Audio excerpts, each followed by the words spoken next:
Got that good stuff in Kosmon Cal. I got that good stuff in Kosmon Cal. You got that good stuff in Kosmon Cal.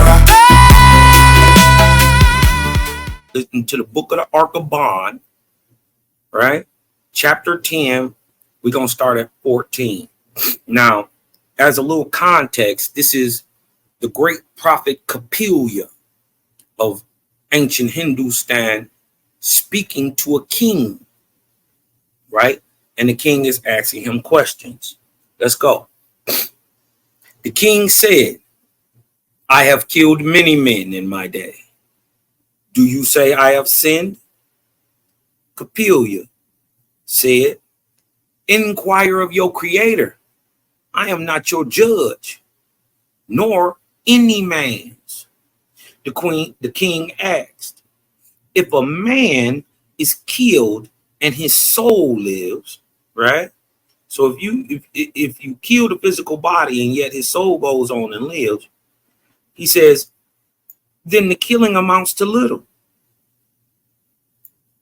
Y'all peeping his logic? Evil, but logical. He says, we put away the body, but the soul may come back and retaliate. Is it not so? Kapilya said, yes, O king. Let's go back. The king asked, if a man is killed and his soul lives, then the killing amounts to little. He says, we put away the body, we kill the body, but the soul may come back and retaliate. Is this true? Kapilya said, yes. Right? The king reflected a while, and then he asked, my son, can the spirits of those we have slain catch us in heaven and injure us? Huh? Remember little blood you was beefing with around the corner? Remember little cuz from the city over y'all was beefing with? Yeah, let me bring it home and make it plain for you. Remember little homeboy you was beefing with around the block? Remember when y'all shot and killed that nigga? Huh? You was beefing? Can he come back and get you? This is what the king asked. Look what Kapilya the great prophet said. Yes, O king. The king said, and they, having been in the heaven first, have the advantage in battle. And if they go in gangs and have a leader, they might do great hurt. No, O Kapilya, I have a great secret for your philosophy, which is when death draws near, we begin to shake in the soul as to what we have done all our lives. Sometimes I think of saying to Deus or Deus or God, right? Here, I will pray to you. But then I remember I have no merchandise that he would accept. How strong we are in health and prosperity, and yet how weak in adversity and in death. He said, do you think prayers would make a case stand better wouldn't make my case stand better in heaven? Look what Kapilya says. Kapilya says, I am not the master in heaven. Or if I were, my love for you would shield you from all darkness. The king said, the priest says, if I pay him money, the priest says, if I pay him money, he can intercede with Deus, God, and so secure me a high seat in heaven. Look what the king said. The king said, I think he's full of BS. For why? For Deus owes him nothing. Two things I have found. even with my little wisdom, said the king. Both the caterer to the king and the caterer to God make great pretenses. They fake it, but actually do little regarding their promises. These two men, oh my son, who the dude who kiss up to you and the dude who kiss up to God, he say, beware of them. Huh? So we're starting to see through this that the soul of a man, especially one that you have slain and killed, took in his life, you shot him, you slid on the block, you double back, not only can, but has the right to retaliate against you. We're going to go ahead and back that up right now. All right. This is the book of the prophet, right? This is the book of the prophet, another book automatically written, reportedly by John Baloo Newberg. But what's so special about this book, right? And made me look at JBN a little different was, in this book, he tells what happens to the people who were enslaved in America.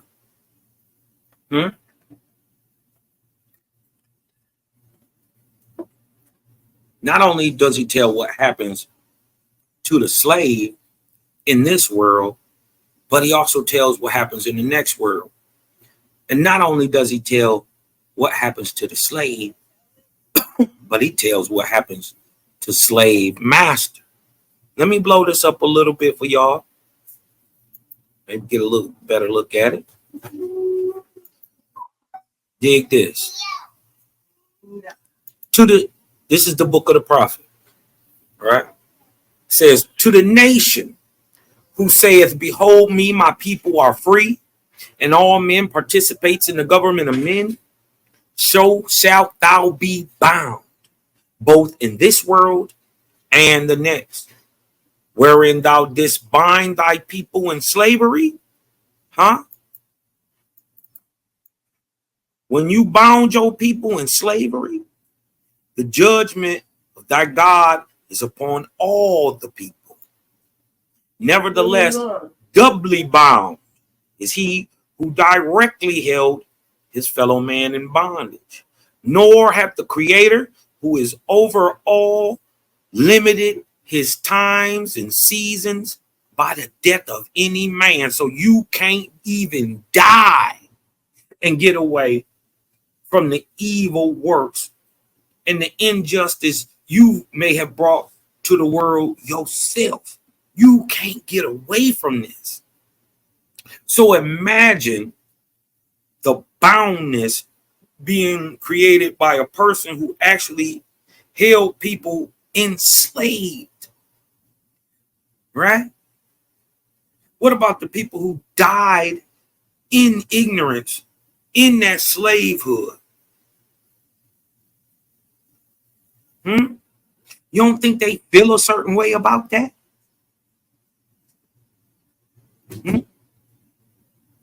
You didn't get away with it.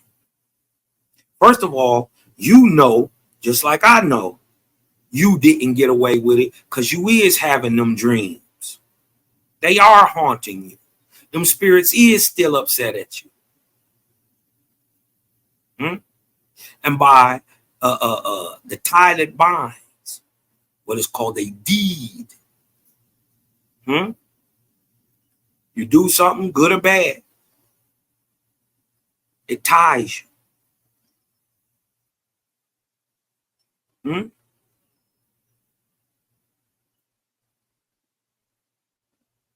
Nor hath the Creator, who is over all, limited his times and seasons by the death of any man, but they who commit crime shall answer in the next world for the sins done in this one. So you can't even die and get away with it. You thought you shot that boy and got away with it. First of all, you know for a fact, them spirits come back. Ask your granddaddy if he was ever in war. Have you ever seen any of them spirits? Do they come back to him in the daytime? Not only while he's sleeping.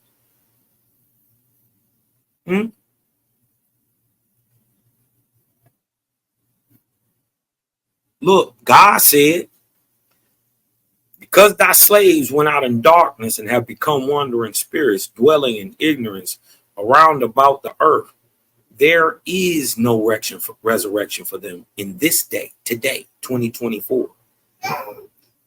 The heavens of thy God are above them, nor have they looked. Remember what we're talking about. It's a spirit retaliation. Can the spirits retaliate? Now, the people slain by the king, we know that they can come back and retaliate. But what about the people who have been enslaved, hurt, injured, oppressed, genocided by a people? What happens to them? Do they still hold on to that vengeance? And do they come back and mess over the people? Watch this. Nor have they put away the vengeance in their hearts because of the injustice done to them in mortality or in real life. He said they ain't stopped being mad. They upset right now. He said tens of millions of them loiter about their old places, even as they lived on earth, but with evil intent on the living. Tens of millions of them loiter about in their old places. What you mean in their old places? Right where they lived. Right where their light was snuffed out at is where it continues to grow and continue to stay. It doesn't actually grow in goodness and light and rise. It grows darker, more hateful, more vengeful. Can y'all say that y'all wouldn't have been holding a grudge had you been enslaved? I'm talking about still today. Let's say you was enslaved in 1850. Let's just say. You saying in 150 years you could have gave it up? That's just, I think that'll be very hard for a lot of people. But we learning right now, it's tens of millions of women. And they right here on earth, right next to you. They loiter about in their old places, even as they lived on earth, but with evil intent on the living, and they pursue the living with wrath, tormenting them day and night with evil inspirations.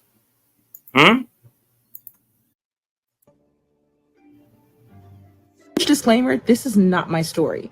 I may forget bits and pieces of the story as I go along because this all went down last summer. Basically, on Twitter, there was a nurse that was saying the amount of times I've heard a racist confess something heinous to me while they were in hospice care, I've lost count. And other nurses took the screenshot and replying to it on Nurses of TikTok and were making videos of how racist people were on their deathbeds and were explaining how their patients were begging for forgiveness and stuff like that. Trigger warning to this story. So the story goes, a nurse was attending to a patient who was in hospice care. The patient then confesses to the girl that she basically lied and was envious of a little black girl in her family because the little black girl had a cute dress. The patient also admits that she lied on the brother of the black family, basically saying that the little boy touched her. And you know how that song and dance goes. She went to the community, started crying, the works and everything, and the community got worked up and went to the people's house. And so the people rolled up on the black family, burned their house to the ground, hung the little boy, chopped off his private parts, as punishment, and she can still remember the flames of the house. After that, the patient tells the girl, or the nurse basically, not to leave her side because she sees a little black boy in the corner of her room staring at her. And the girl basically went, "It's above me now. It's out of my control." Somebody said it was on Reddit, the deathbed confessions, and basically there were CNAs, nurses, and staff basically retelling tales of these racist people that were on their deathbed confessing to heinous crimes. There was one where, of course, cops were saying, you know, I pulled over people just out of spite and all that kind of stuff. But then the women's were like, they were a part of some heinous mess. Another significant one was another patient who was on her deathbed, of course, and was a nurse. And she admitted to killing a bunch of black babies. She was a labor and delivery nurse. Some would be a feel good of like the wife finally leaving an abusive relationship and, you know, magically their husbands got sick. But then the ones that were like jaw to the floor, people were wilding, and they're still like, their descendants are maybe 50, 60 years old. It just made me really sick to my stomach reading some of these stories and hearing nurses my age talk about it. And I wish I could tag the person who it was, but it made the news. It was really like, it was big.